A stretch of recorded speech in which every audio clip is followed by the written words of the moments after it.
Let's do this, ladies and gentlemen.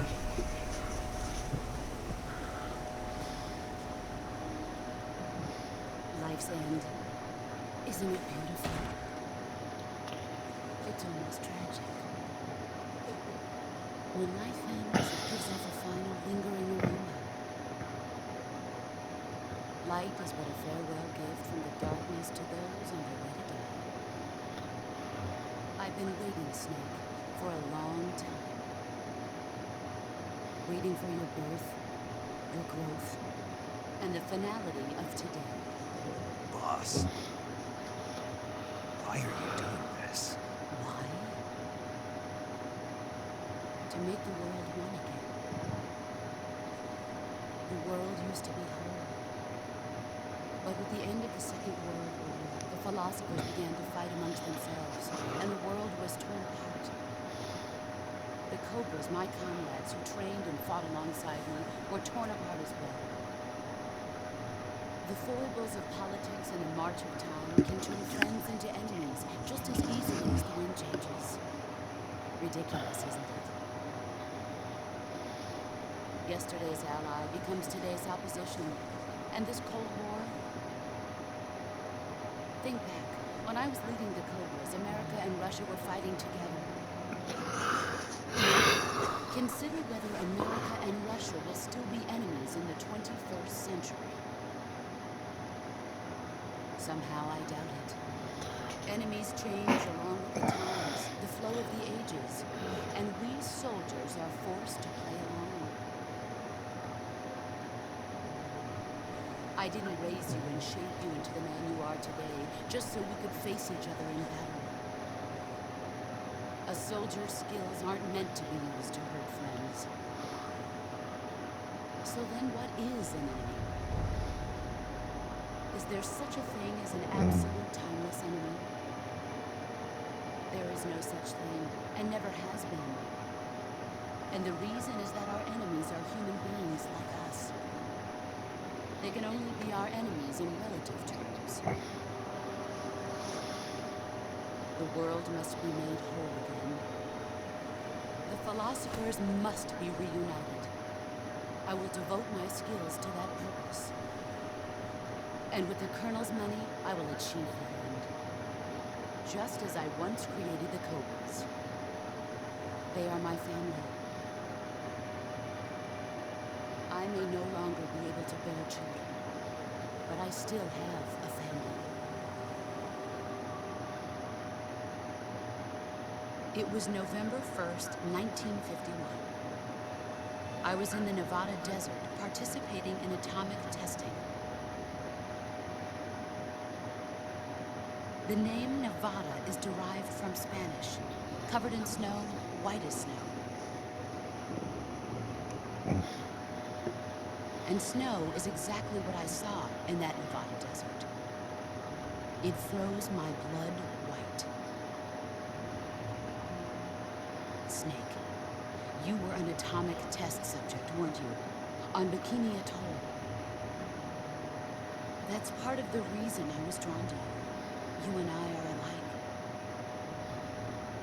We're both slowly being eaten away by the karma of others. We'll never have the chance to die peacefully of old age. We have no tomorrow. But we can still have hope for the future. In 1960, I saw a vision of the ideal future from space. 3 years earlier, the Soviet Union had succeeded in launching Sputnik, the first man-made satellite in history, into orbit. This came as a huge shock to the United States. In response, America threw everything it had into its own manned spaceflight project, the Mercury program. Even as the Soviets seemed poised to send their first man into space, America was still experimenting with chimpanzees and rockets. The government wanted human data. So they secretly decided to send a human being into space. I was the one they chose. At the time, they didn't have the technology to block out cosmic rays, And whoever they sent up would inevitably be exposed to heavy radiation. That's why they chose me. After all, I'd already been irradiated once. Of course, you won't find any of this in the history books. I could see the planet as it appeared from space. That's when it finally hit me. Space exploration is nothing but another game in the power struggle between the US and the USSR. Politics, economics, the arms race, they're all just arenas for meaningless competition. I'm sure you can see that, but the Earth itself has no boundaries. No East, no West, no Cold War. And the irony of it is, the United States and the Soviet Union are spending billions on their space programs and the missile race, only to arrive at the same conclusion. In the 21st century, everyone will be able to see that we are all just inhabitants of a little celestial body called Earth.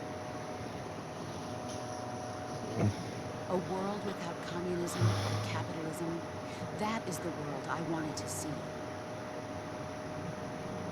But reality continued to betray me. In 1961, I was sent to Cuba, to Bahia de Uchines.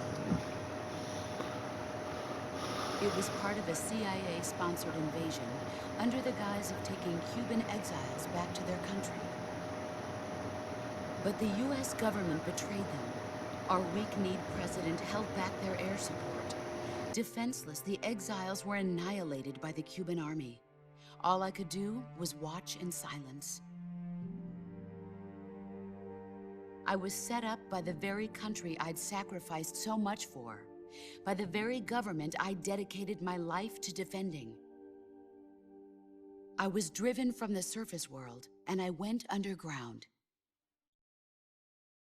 Then, 2 years ago, I faced the Sorrow, my old comrade in battle. He was my friend. But one of us had to die. I was left with no choice. The Sorrow gave his life for me. There is no enmity between us. One must live, and one must die. That was the mission. The ones who gave me that mission were the philosophers. Early in the 20th century, the true holders of power in the United States, the Republic of China, and the newly formed Soviet Union gathered together in a secret meeting that would later be known as the Wiseman's Committee. The secret pact they formed there marked the beginning of the philosophers. But the last of the original members died in the 1930s. After that, the organization began to run out of control, and the Wiseman's Committee degenerated into a mere shell of its former self. The philosophers of today have no sense of good or evil. Their influence extends to countries and organizations involved in every aspect of every war. They have become war itself. That's how they operate. The sacrifices of war cause a shift in the times. This shift leads to renewed conflict, and in turn triggers the next war. Like a nuclear chain reaction, each conflict sparks countless others, forming an endless spiral that will continue on for eternity. Do you understand what I'm saying, Snake? By consuming me and you, the philosophers intend to keep that cycle going forever. It was my father who explained all of this to me. He was one of them. You see, I am the last remaining child of the philosophers. But after he revealed the truth, my father was killed by that same shapeless, formless organization.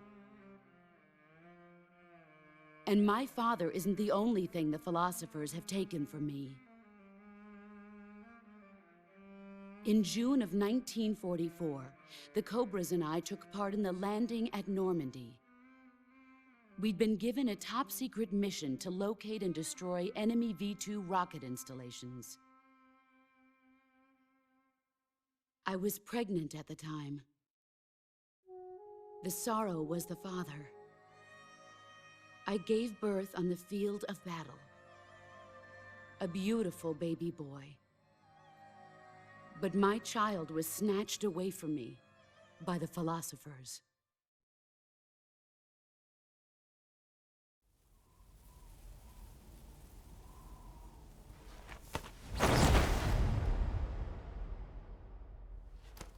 Look at this scar. This is proof that I was once a mother. I gave up my body and my child for my country. There is nothing left inside me now. Nothing at all. No hatred, not even regret. And yet sometimes at night, I can still feel the pain creeping up inside me, slithering through my body like a snake.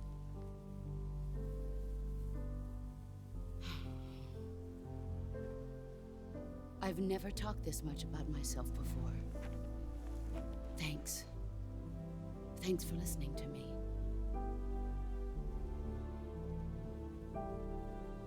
I feel content.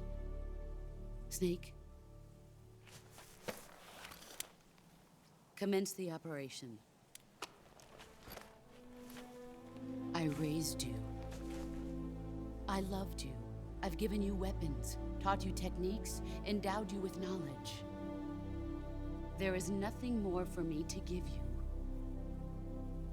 All that's left for you to take is my life, by your own hand. One must die, and one must live. No victory, no defeat. The survivor will carry on the fight. It is our destiny. The one who survives will inherit the title of boss. And the one who inherits the title of boss will face an existence of endless battle. I'll give you 10 minutes. In 10 minutes, MiGs will come and bomb the hell out of this place. If you can beat me in less than 10 minutes, you'll be able to escape in time. Let's make this the greatest 10 minutes of our lives, Jack. Boss. You're a soldier. Finish your mission. Prove your loyalty. Face me. I come.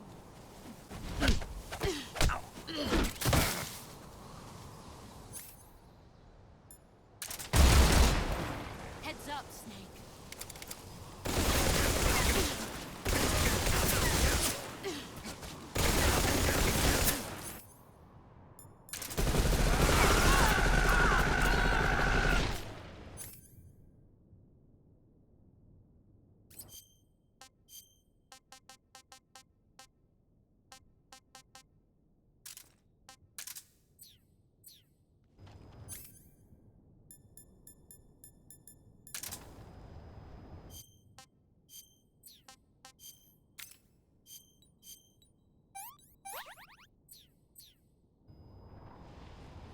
Get ready!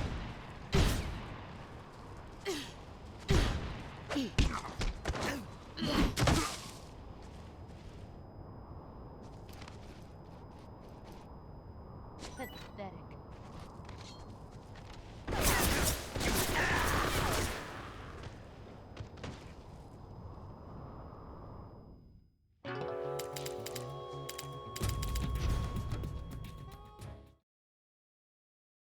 Come.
That's tasty.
Is that all you got?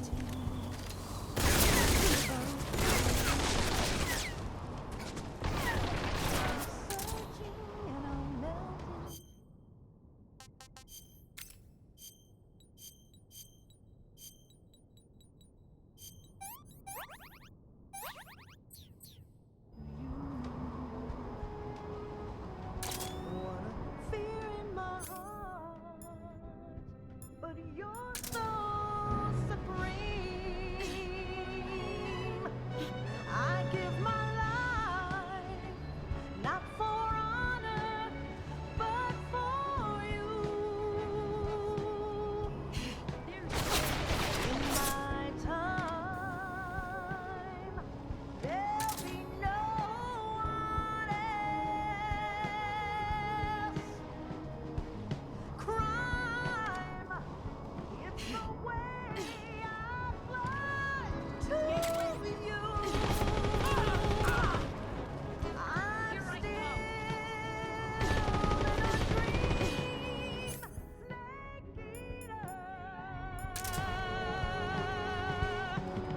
Someday you go through the rain, and someday you'll feed on a tree frog. this ordeal, the trial to survive. For the day we see new life.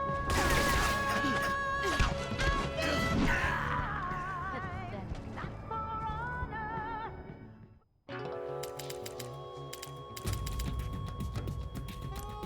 Say, Come.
Found you.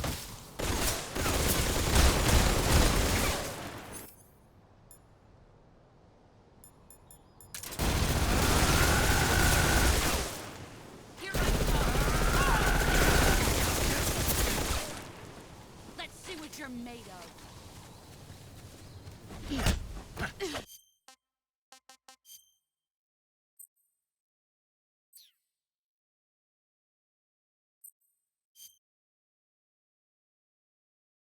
Come.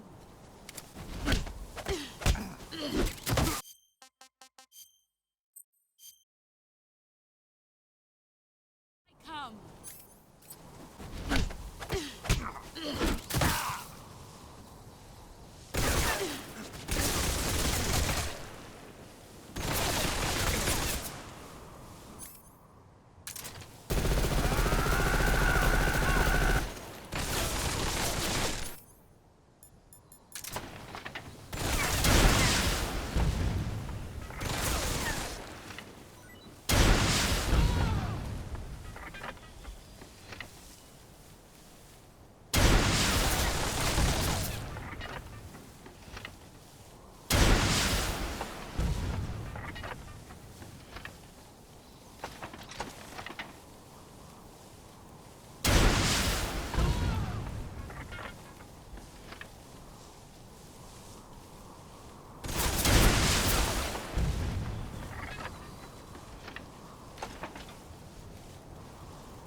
Run quick.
Tasty.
I'm searching and I'll never find you. Fear in my heart, but you're so supreme. I give my life not for honor, but for you. In my time, there'll be no one else. Crime, it's the way I fly to you. I'm still in a dream, snake eater. Someday you go through the rain, and someday you'll feed on a tree frog. The trial to survive for the day we see new life. I give my life not for honor, but for you. In my time, there'll be no one else. Crime, it's the way I fly to you. I'm still in a dream, snake eater.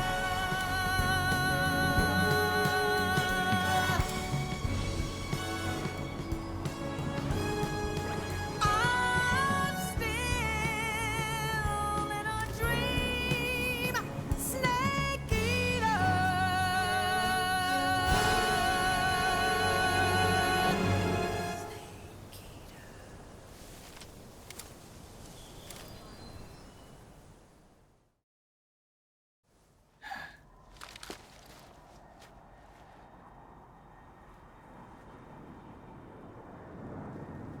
This is the end.